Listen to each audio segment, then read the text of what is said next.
For an industrial application, we need something that's really strong, but since it's buffered and it's a no splash formula, it works the best for results and for job site safety. We left it on 18, maybe 20 hours.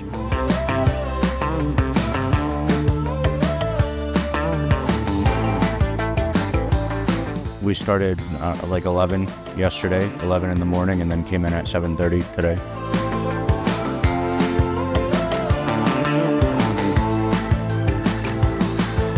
We are using a turbo nozzle, probably 4,000 PSI with 120, 140 degree water, 6 gallons a minute.